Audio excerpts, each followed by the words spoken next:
My name is Maria Nodolf. I am a member of the Orangevale History Project, and I'm here today at the Clark House in Orangevale to interview Charlie Clark. Today is September 22nd, 2021. Charlie, where and when were you born? I was born in Quincy, Massachusetts in 1937, Thank you. August the 16th. Okay. And where did your parents come from? Where did they grow up? They both grew up in and around, not too, within 100 miles of Boston, Okay. Massachusetts. What did they do? What did they do? My mother was a housewife, primarily, I would say. My father was a sheet metal worker. And how did you end up on the West Coast? When I was not quite 18, along with the family, my brothers and sister and parents decided to go to California, this time stay. We came earlier, back during the war. But when the war was over, we went back east again, because that was home. And what made you decide to come back? Uh, well, number one, to my father, the grass was always greener across the fence. So no matter what, he thought he'd go somewhere else. And, I saw fame and fortune and believed in all you gotta do is kick over a rock and you found a gold nugget and you're rich. But it was just, we wanted to get away from the East Coast, and I personally don't care much for shoveling snow. And at that time we were in Schenectady, New York, and we had lots of snow to shovel in the wintertime. So you came out here, so that was after school. Yeah, So you were not in the war, you were too young for the war. yes. And you came out here, and what did you do? Well, we came out here and we ended up in Los Angeles, Long Beach actually, and I got a job in a restaurant, working in a restaurant, and then about a year later I got an opportunity to serve an apprenticeship as a sheet metal worker in the shipyards in San Francisco. And so I went to San Francisco. And how did you end up in Orangevale?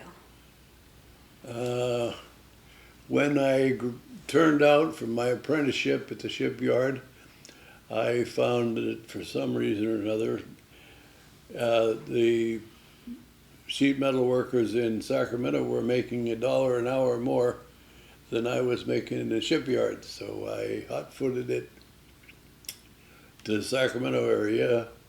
We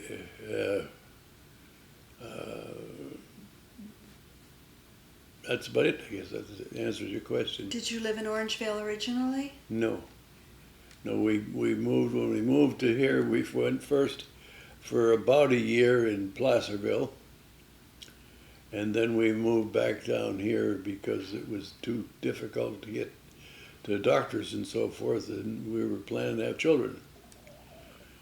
And we bought a place in Bright, and then we bought another place in Broderick, and then we decided we didn't care much for living in those Bright or Broderick because it was a pretty rough place. The kids picked on our son, and it just wasn't good. So we decided to look around Orangevale. I knew a friend who lived in Orangevale.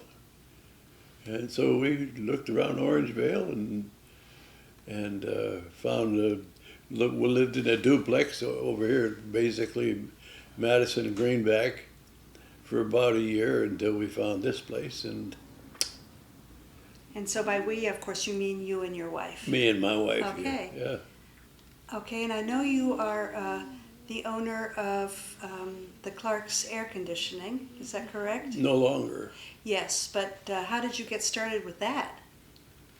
Well, I was teaching, and because I saw a great need for talented air conditioning repair people, and I got a job teaching it. And while I was teaching it, my powers that be decided it would be good for me if I got my contractor's license. So I went back to school and got my contractor's license and hung out my own shingle, and the rest is history. And there you went. Was air conditioning pretty new back then? Yes, those were the days when we were installing air conditioning in existing systems. Yeah. You probably lugged around ice before then. No, no, just air. There's no ice tied with air conditioning, except and unless it's malfunctioning. No. While I was a sheet metal worker for 13 years, and while I was a sheet metal worker here, like I say, I saw a need for talented air conditioning repair people, and so I was lucky enough to get a job teaching it. And Where did you teach that? I taught. Well, I've taught, number one, I worked for the Sacramento County Office of Education, and I taught 2 years at Rio Linda High School. My classroom was at the high school, and I taught 1 year at 65th and out by Campbell Soup, Okay. and I taught 2 years at, I forget where it was exactly now. It was downtown Sacramento. And I'm happy to say that a number of my students became competitors, and that made me very proud. I bet it did. I bet it did. Tell me about your memories of first moving here. You bought this house in what year? 1969. 1969. And what are your memories of what Orangevale looked like in 1969? A lot more open. All these houses you see across the street here were just fields where my son rode his mini bike, and my daughter rode her pony, and they put the streets in about 2 years before they did anything else, and I taught my daughter to drive in that area because there were no traffic, no street, nobody there. It was beautiful. It's this house. While we were looking for this house, we were driving down this street, and my wife looked up and saw this house and said, "That's the house I want." And I said, "Okay, I'll buy it for your next paycheck." We went on living, not making not noticing anything. We had a realtor who we were working with we told her we wanted a house that was a fixer-upper and kind of an older house. And she showed us every modern house in Orangevale. And one day she called me and she said, "Charlie, I found just the house for you." And I said, "Okay." And I called Marcia, and Marcia said, "I've looked at so many houses, I don't even want to bother with it." And I said, "Well, let's give it a try anyway and see what happens. So we went out with this realtor lady, and when she pulled out in front of this house, we couldn't believe it. And so we made an offer on this house, and the seller took it, and we became landowners in Orangevale. How many acres is this house? About an acre and a third. Acre and a third. Lovely. Where, back in those days, where did you do your shopping? Capri Market, and what was the one? Parade Market. Parade Market, yeah. Where was Parade located? Where, what do they call it now? What do they call that? 99-cent store, I think, or dollar store. At and Madison and Main. Ah, yes.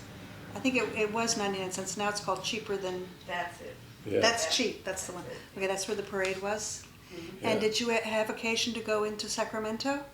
If you wanted to buy anything, speak up. We had to go into gosh, Country Club. Country Club Plaza and Country Club Center to buy like school clothes and stuff like that. There was nothing out here. No clothing shops, absolutely nothing. Any restaurants out here?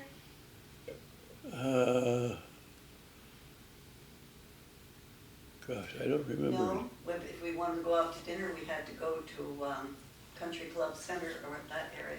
There was Yeah. some nice restaurants down there. Yeah, there was a good restaurant there down there. I don't remember it. I don't remember a single restaurant out here, do you? Not Cafes partic- maybe, but no restaurants. Yeah, I don't remember anything. I'm picturing Greenback and Madison, which was, big time, big town. But I don't recall anything. No restaurants. So there was a lot of farmland around here. A lot of open, yes, a lot of open country. Like I see this over here, we used to sit here on the 4th of July and watch the fireworks in Folsom because and people would come and park on the side of the street and watch the fireworks in Folsom. There was so little in between here and Folsom. It was just dirt. And that's before they built about 10,000 houses out of it. So imagine going down to Country Club. That I guess there was not a lot of traffic to go down. Now it's Not too bad. Not like today. Yeah. Not like now. Yeah. It was fairly heavy traffic because it was that and Arden Fair is about all there was to shop. I don't remember any traffic problem. All I remember it was kind of a long drive from here. And your business was located in Orangevale? Yeah.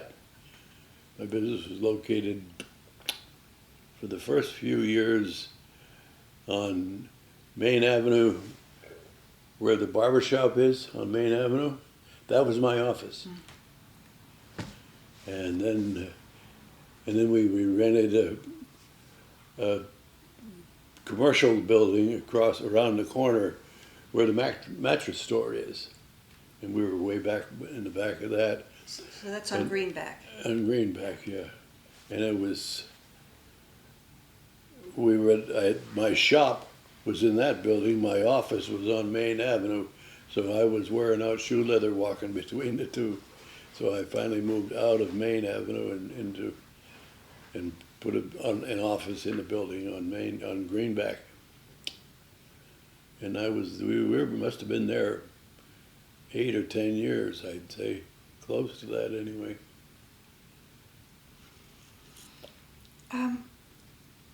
Do you remember any events? A lot of people talk about powwow days. Yep. That was a big deal. I think it still is a big deal, especially for school children. But was there any other celebrations of that type in Orangevale? Yeah, the Easter egg hunt. was a pretty big deal every year on Easter. The Lions Club. And some years they got help from the other like the chamber and VFW and stuff, but primarily it was Lions Club. We set up pancake breakfast down at the park, caddy corner from Casa Roble High School, and we cooked. I made the pancake griddle, and so I got to deliver it too. And it was a great time. We had a lot of fun. I cooked a gazillion pancakes, and we had Marcia tells us a story of why don't you tell you about the lady who thanked us? Oh, yes, she did. She said, when I was growing up, my parents didn't recognize Easter at all, and I never had an Easter except for this. And I came here every year and this was my Easter. And she said, and now I'm bringing my children here. It's lovely. Yeah. Can you remember how many dozen eggs they cooked? Oh, 100 dozen I or thought more. it was 100 dozen eggs. Wow. And hid the Real eggs.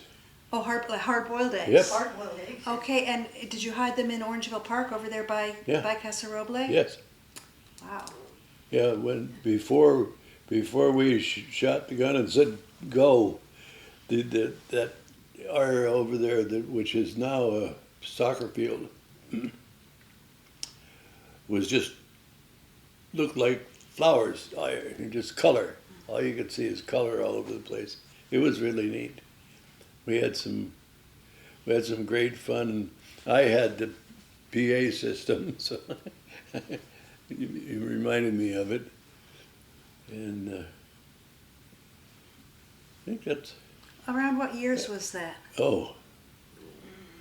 let's see, we moved here in '69. For the first couple of years we were here, on Powwow Days weekend, I was always on call, so I didn't even so much as see a parade, let alone be in it, or Powwow Days, because I had to be on to catch the phone if somebody called and needed a service call. So, but The kids were old enough for us to leave. We didn't have Yeah. to bring them with us, so Jim must have been 14. So it had to be in the 70s sometimes when we did the Easter egg hunt. Would that be right? yeah, I think so, yeah. And that sounds like so much fun. It was fun. It was, we had a good time, we had a lot of work. My goodness, we get down there in the park at 6 o'clock in the morning and get everything set up for this, and had a lot of fun, a lot of help. And No. the people that hid the eggs, they had it all planned that when it was Easter egg time, they fired a gun or something, and the little kids could go first. Yeah. And then the bigger kids went. Yeah, I think we just And it said was like go. a flood, I wouldn't have wanted to be in their way, huh, to tell you. Yeah, they started with the little kids. And now your children, where were they born? We were in Right. Broderick when they were. Oh, they were, okay, that's right, I remember that now. And where did they go to school? Did they go to school here locally? Orangeville School, Orangeville School, and then, and then Pasteur, uh-huh, and then Casarola. great, and Casa. All right. And then Sac State for Marcy.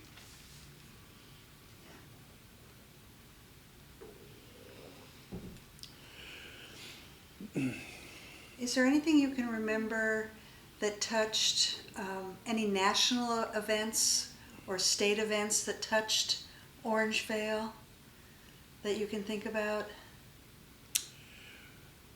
I don't know if it fits in the category or not, but we were talking a while ago, we mentioned Don Ring.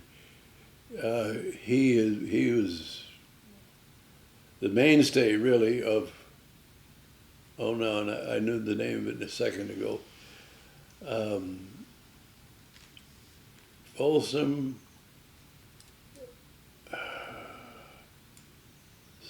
something, area for the difficult to see, what they call them. And that's a program that I guess it in a sense it's worldwide. One Lions organization's big thing is vision problems, and what these guys do, what they did is they took, I don't know how they figured out who, but they took people who were incarcerated and taught them to read and write Braille, and taught them to run the machinery gadgets that tells you how strong and whatever the glasses are. And so all the used glasses and stuff went to Folsom Prison. And I mean by thousands, I don't know how many thousands I've turned in over the years. There's a box out on the front porch right now. I saw that. It says, "Thank you" from the Lions. And gosh, it's a fantastic thing. But they teach these guys something that they can make money when they get out.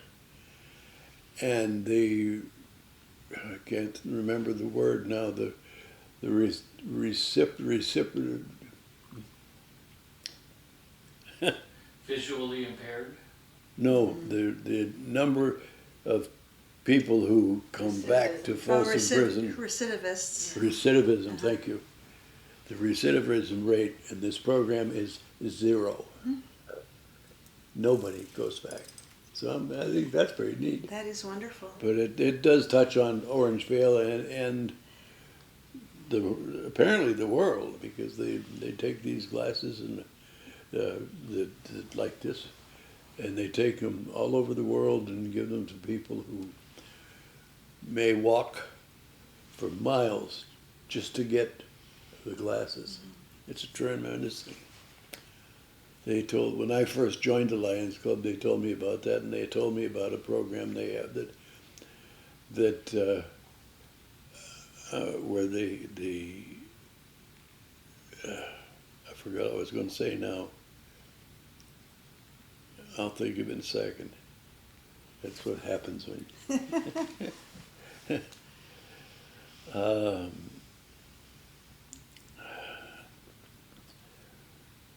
We were talking about lions and vision, and anyway, I'll think of it in a bit.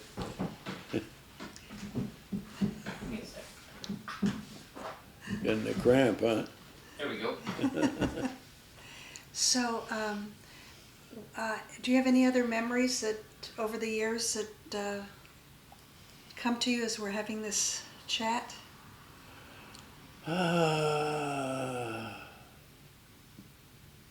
Memories, of course, of powwow days, Easter egg hunt, Charlie worked at Powell Days for over 20 years. Ah, 28 years.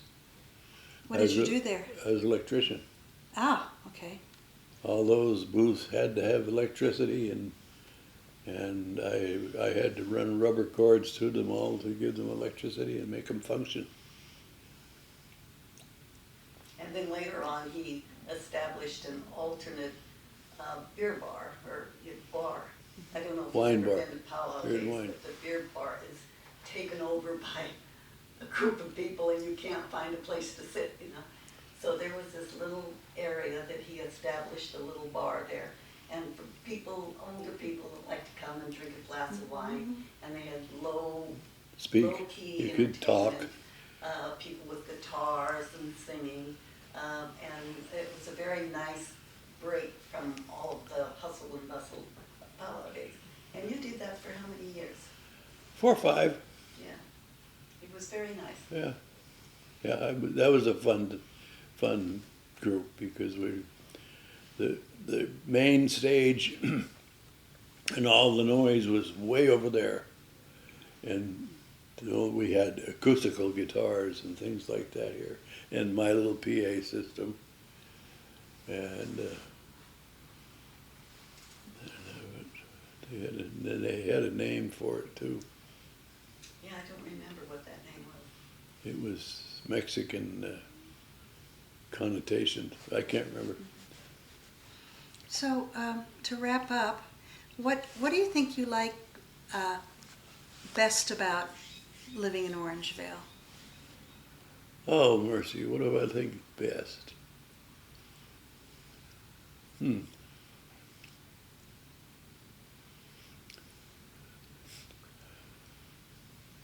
I guess if I had to say something, it'd be the people.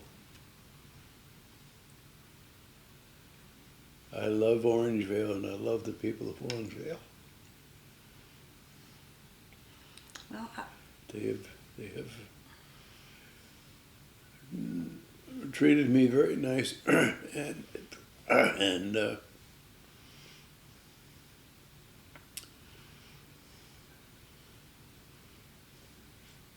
made my life a little much fuller. Ken has a question. If you could do anything differently, what would you do? Oh Lord, what would I do?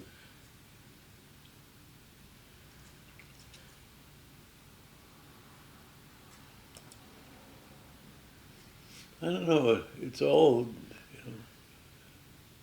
all the years and stuff has all been good and been good to me.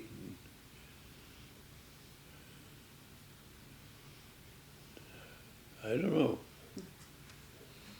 Okay, well, thank you very much for your time. Well, thank you. We certainly appreciate it. This has been great. You might, when you're done, look at my trophy wall. We will. We will do that. So a big question is, when you moved into this house, did it have central heat? No, it did not. And that's where you came It had a in? floor furnace right there. You're sitting on it. No, I put in the central heat and air in this house. Sometime in the 30s, they had remodeled this, and they put I don't know what you call a wall halfway up, and they covered up all those beautiful posts because that was the style in those days. And so we tore out the wall and tore out all, I remember when we pulled open one of the boards that were covering the post, and saw that beautiful post in there, completely preserved. Yeah, Sitting behind from the weather, no damage at all from the weather. they boxed it in with 1 by 12. So we knew what we had to do. When I pulled that first board off there, I took a hammer and hit it, and it rang. That's solid. When they put the boards around it, there's a couple of places where the boards were not plumb or the posts were not plumb because they took an axe. These have there's this, and they just chipped that stuff off because the board didn't fit. So I had to find a way to hide those. All I could do is there's one at this end of the porch and one at the other end of the porch. And unless you're at that far beyond that, you don't even notice them. So how old is this house? When was it built? Well, we don't know, and I don't know how to find out. I'd give a lot to know. But we have several pictures of it, and one of them is a picture from that view looking at the side, and it's a couple of ladies in black dresses clear to their ankles, and on the back of the picture it says 1910, and that house was not new at that time. It had been, those palm trees out in the front were big tall trees. So I don't know how old it was built, but that says 1910, and that makes it at least 120 years old. At least. When you moved in, was there carpet inside? Yeah. Did you look- Green shag carpeting in this room. Gross. And then when we pulled the carpet up, we saw, oh, look at this, beautiful hardwood. And this is a real thing too, it's the 3/4, it's not the little bitty thing that they used to put in the 60s. In some houses years ago, they put down newspaper and then they put carpet on top of that. Uh-huh. And that told us the date of the house Oh. that was built. Yeah.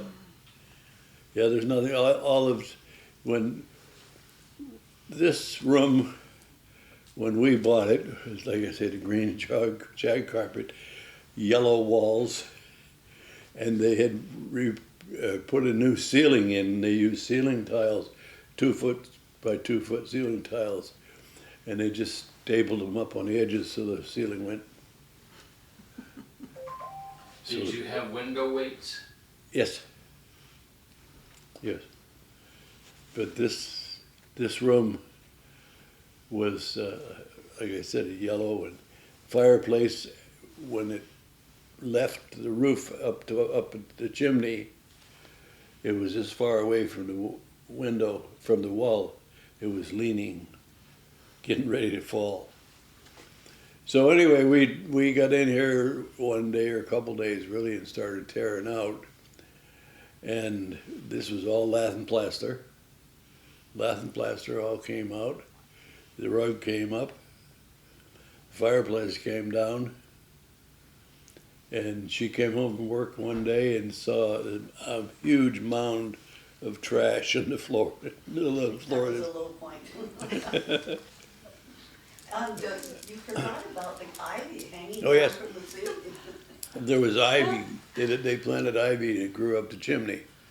And when it got to the roof level, it came in between the floors, and we had that ivy came all the way to exit this end between.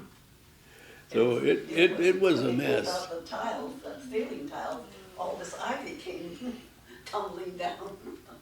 That was a surprise. It was a mess.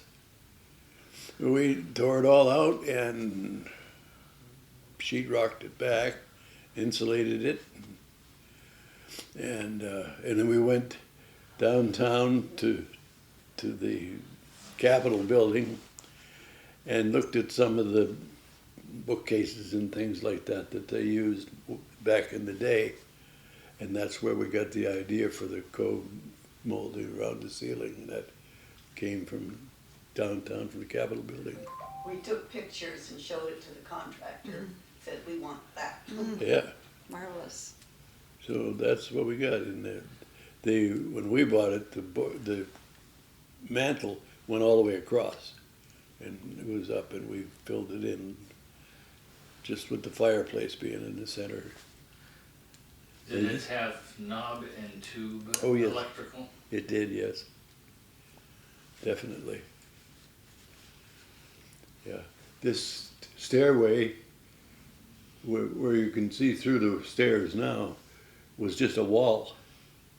So we just went in a little dark hallway and up the stairs, all dark hallway, nothing in there. So when we tore this out, we tore that business all out, and I rebuilt the stairs so it was open like that. I saw my daughter coming down those stairs at her wedding. It never happened. She had a nicer house with a bigger spiral staircase and all that sort of thing. But that's what I saw in my mind. We went to, what did we do? Oh gosh, the moldings and all that kind of stuff. The contractor did all that stuff. I wired it. And see, what else did I look around? Oh, at one time, I don't know when, but when I had all the lath and plaster off the walls, I saw there was a wall right down through there. This now is a 4x12 beam that's holding the floor up. But it was a great big bolt coming through the roof here, going all the way up through into the attic that helped hold the weight, Hmm. because this was a bearing wall. So when it came out, like I say, I put a 4x12 in there to carry the weight.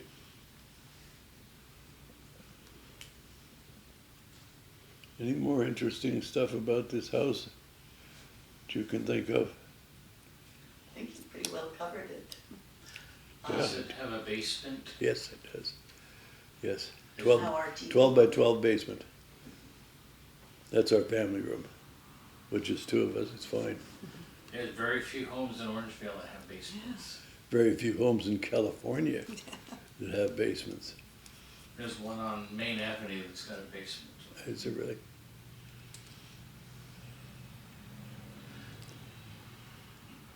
Well, anything else you want to add, Charlie? So I told about, oh, I know, you might find it interesting.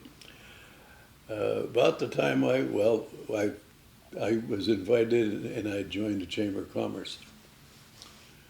And that was probably early May, and then I got a knock on the door about 5 o'clock one Saturday morning. And it was, I can't remember his name now, a guy that essentially ran the park district. Park administrator, that's what we called him. And he said, come on, you gotta go help us set up for this parade. And I said, what parade? I'd never seen a parade.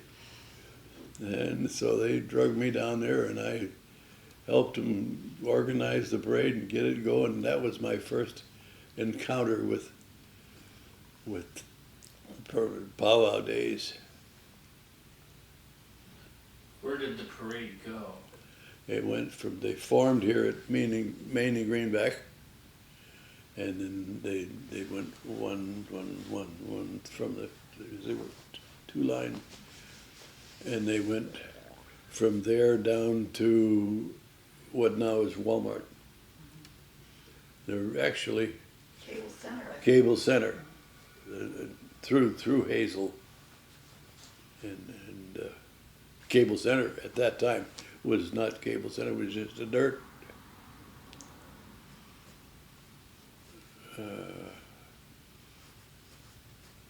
And even then, I didn't see powwow days because I had work. But a couple of years later, they got me involved in powwow days. I don't remember how they hornswoggled me into that, but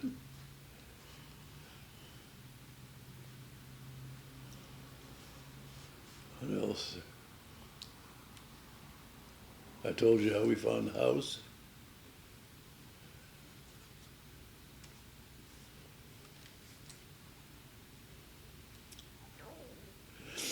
Anyway, teaching, I taught for 5 years, heating and air conditioning repair. I'll bet that was one of the first classes in heating and air conditioning in high school. I established it. Yes, I established it. Well, they paid me to do that. There was no such thing, and they said, can you do this? And I said, yes, I can do this. And I had a lot of fun teaching, too. It was a very special 5 years. Very special. I was able to take these young men, most of whom were high school seniors, and teach them how to fix air conditioners. One of the fellows was with me for 2 years, and he fought to get in my class for 2 years. And then he went on to Sacramento City College with the same program. And he told me afterward, he said, you know, Mr. Clark, he said, I learned more from your class than I learned in college, which didn't hurt me any. One of the best students in his class, Alex Rebicki, Yeah. began to work for Charlie, and he worked for us For for 30 26 years. Yeah, I got him right out of high school. I had customers call me up and they say, what are you doing, sawing this kid out here and fix my air conditioner? I'd say, well, does it work? Yeah, well, what do you want?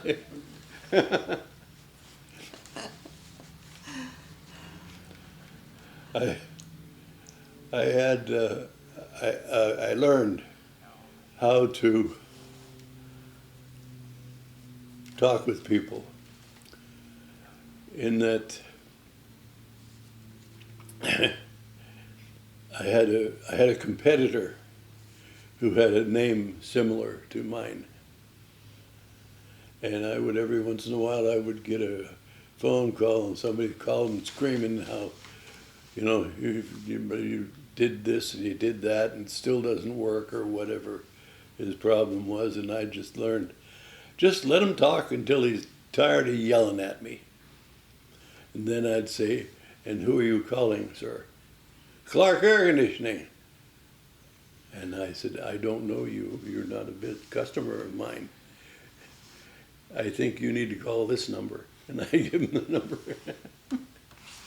He thought, he meant to be calling Clark and Rush, and he thought we were Clark and Rush. Yeah, I purposely avoided saying Clark and Rush. But You should tell them the story of how you got from repairing air conditioners to doing great big installing on big buildings. well, when I first got my license, I put an ad in the Magic Ads, if you can remember the Magic Ads around these parts. And I was, I got a few service calls and that. I was fixing some. There was a guy over here, basically, Greenback and Madison back in there. He called me up and said, why don't you come out and fix my air conditioner? So anyway, long story short, I went out there and he walked into the backyard with me and showed me the air conditioner, and I saw it was all apart. And he had been cleaning it out, and it was a special kind of air conditioner. They no longer make a Rheem Air, but it was a classic air conditioner. I said, well, I said, that's this way you're trying to run it? He said, yeah. I said, put it back together, it'll run fine. He said, what are you talking about? And I said, I knew it. I cut my teeth on that kind of air conditioner. And I said, that's the way it works. I said, it has to be put together for the airflow to go through it properly, or it'll run for a few minutes and you have to push the reset button to start it again. He said, well, I called you out here for nothing. I said, no, you got my advice for nothing, but I'm not going to charge you for this. I didn't do anything. And I got the whole block of customers. I gave away one. Like I used to tell another friend of mine who was a competitor, he'd say, Charlie, you're giving away all this work. Yeah, I'm crazy like a fox. I did that on several different occasions where people just, would call.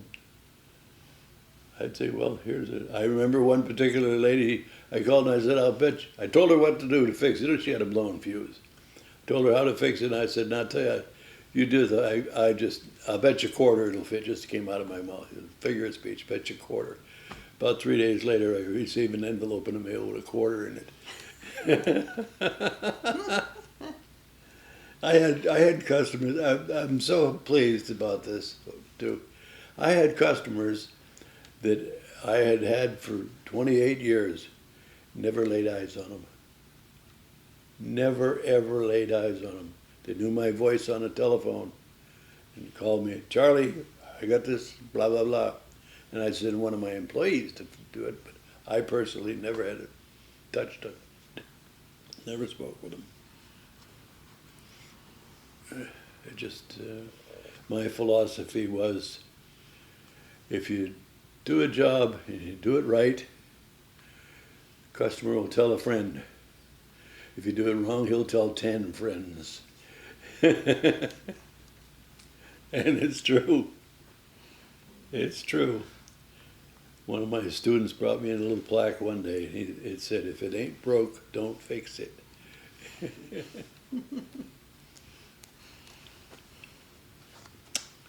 I don't know, it's all the reminiscing comes to mind.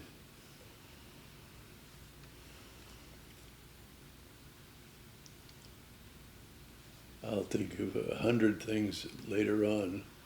We had a young lady came out a couple of months ago and did an interview like this for the newspaper. I presume you've probably seen it.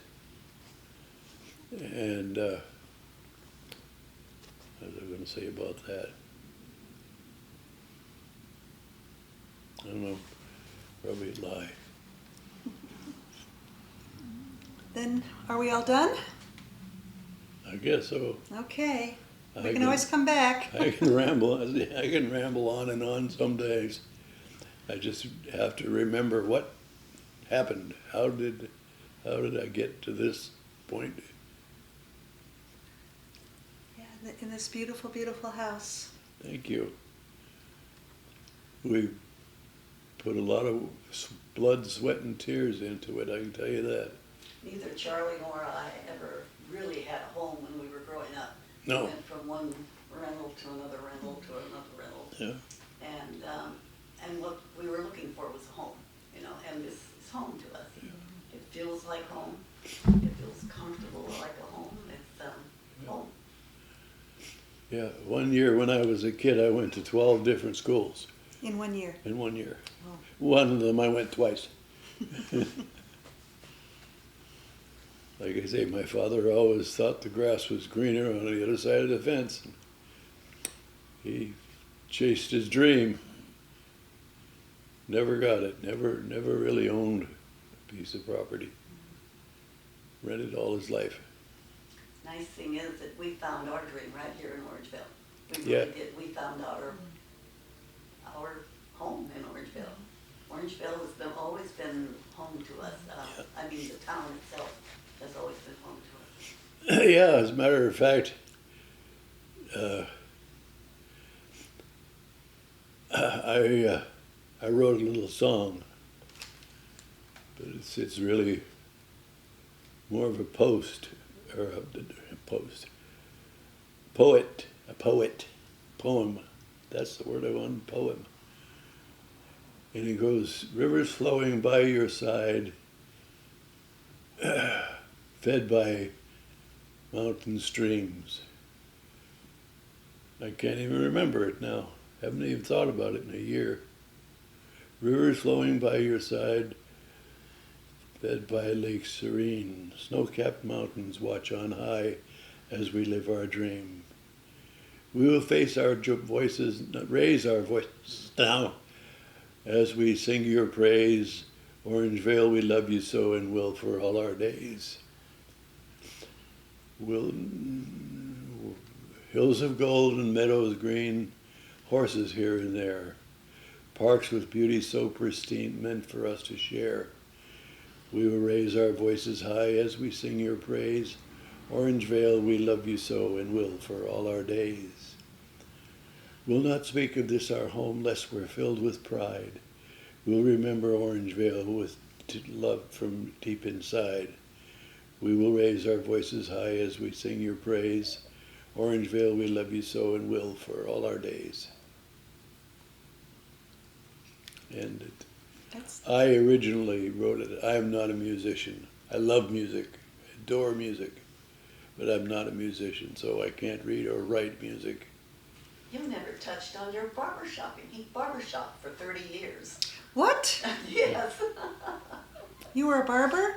Barbershop quartet. Oh, quartet. so you Singer. You sang? Yes. Where was that? Here, All Orangeville. over. Orangeville, actually, it started off, I was at the first meeting, which happened to be in Folsom.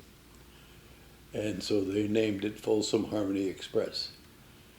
It's a chorus of currently about 15 men. And I went to their first meeting and I was hooked. I came home and I just felt, hey, I rang beautiful chords with 3 other guys. Man, that's neat. So I was barbershop of the year 2 different years. I was president of Folsom Harmony Express for on 2 or 3 different occasions. It must have been a total of roughly 20 years.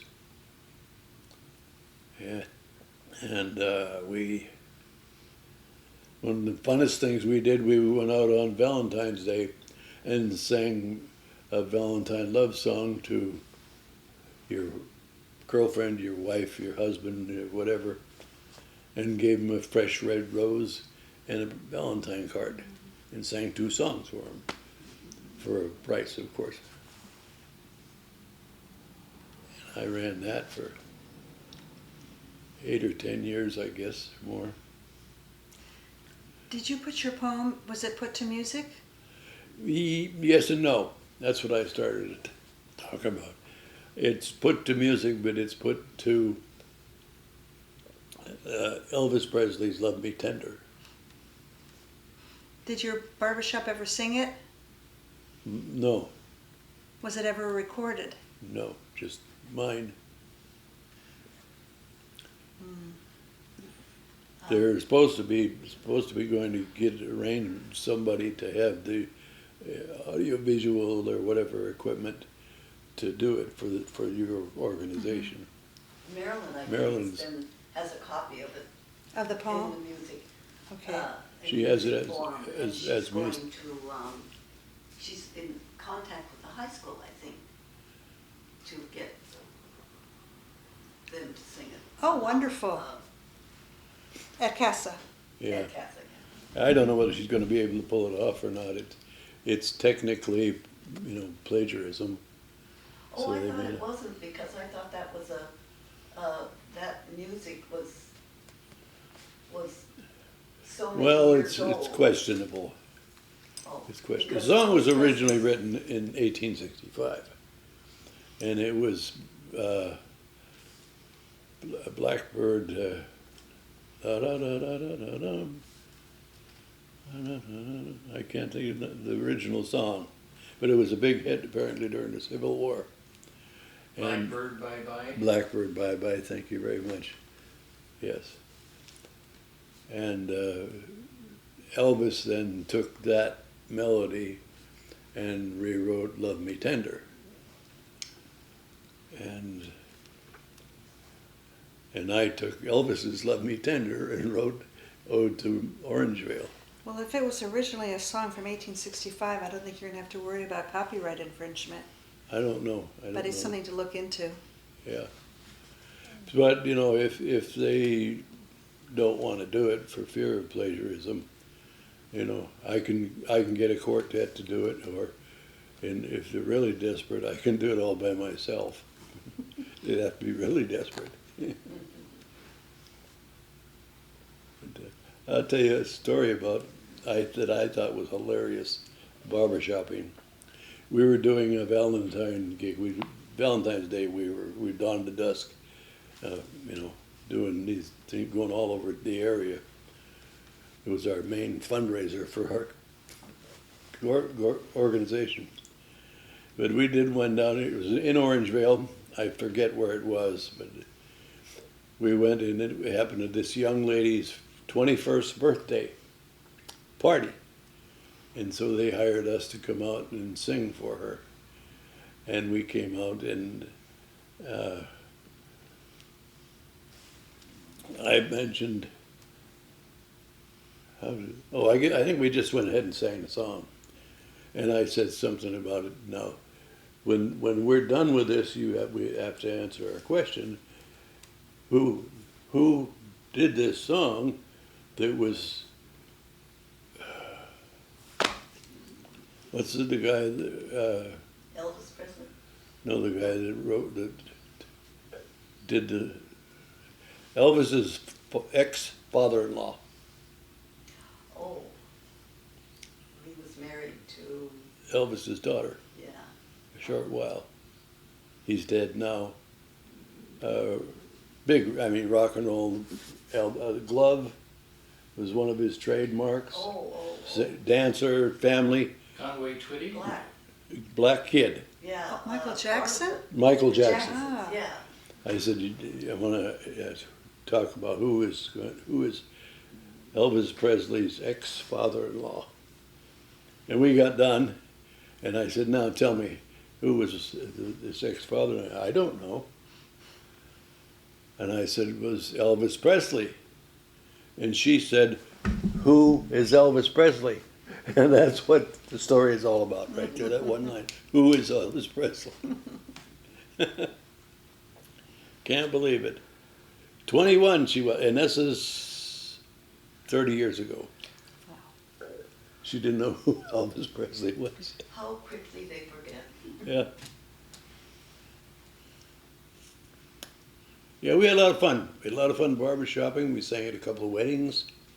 We had one young lady that we sang at Valentine for. He hired us to sing Valentine for him for, I guess, 20 years. Every year he'd call up and say, I want you, sing for us. So when they got married, guess who they asked to sing at their wedding? Oh. We were sort of part of it. Did you sing for Powwow Days ever? The chorus did once or twice. Never a quartet. Okay. We had the barbershop party here Yeah. every year for, 25 years. Christmas party, yeah. The Christmas party, yeah. That was a lot of fun. I mean, somebody in a group in the kitchen singing, and another group here singing, and another group would go outside and sing. It was just music all night long. It was wonderful.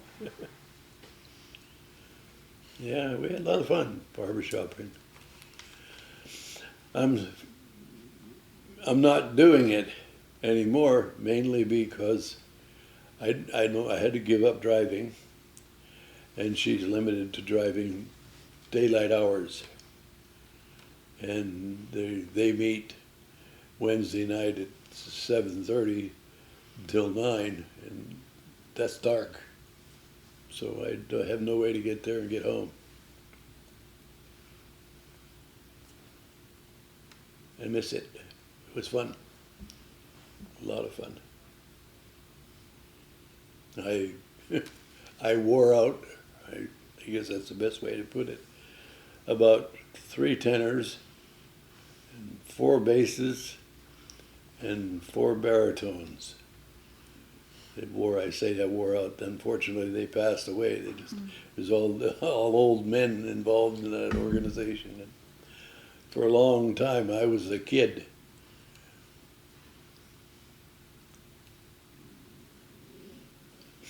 I sang lead and got involved with a lot of other guys singing quartets. Did you write your own music? No, we belong to a worldwide organization who takes care of that for us. Millions of songs. All you gotta do is tell them you need it, and it may cost you, $6 or $8 for a sheet. But no, unfortunately, we didn't write our own music. I don't write music. I don't know how. One of the things that I wish, if I could go back and start over in my childhood, that's what I would want to do, is be able to read and write music. I love music. He doesn't even read music. He had to learn all of his parts by recording. By rote, memory. And I must have a repertoire of it easy, 1,000 songs. Easy.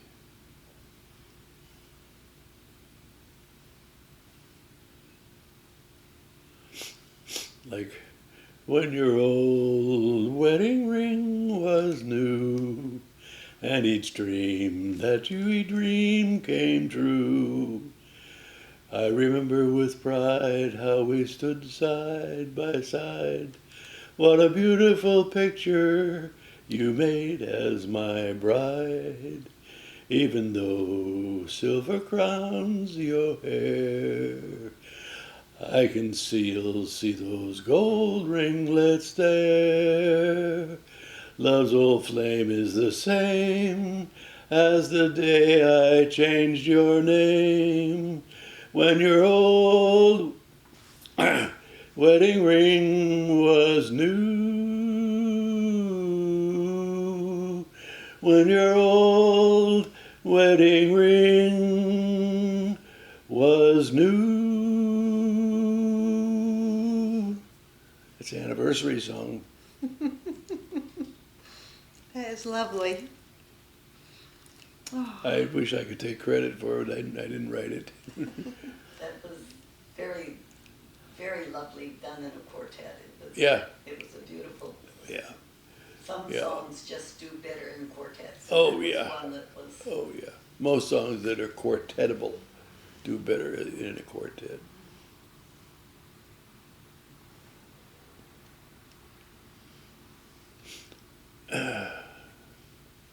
What else did I forget besides barbershop? Barbershop teaching, Lions Club. I think I went on with Lions. Did you have any Or- hobbies? Yeah, singing. just, Okay. Yeah. I don't think he had time for anything else. Yeah, back, when, well, my first date with her was in San Francisco. I took her up to Twin Peaks and sat there and watched the submarine races and sang to her.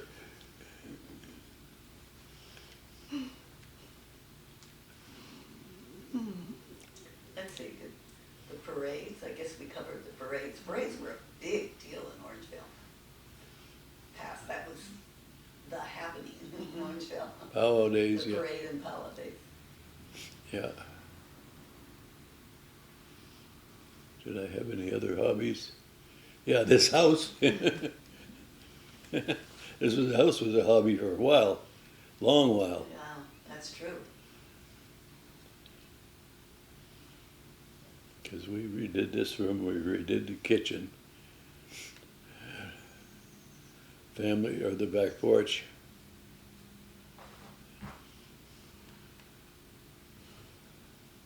Rebuilt the front porch, as a matter of fact, 2 times over the years.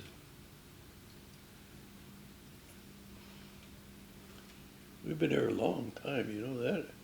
Wow. 52 years is a long time. Yes.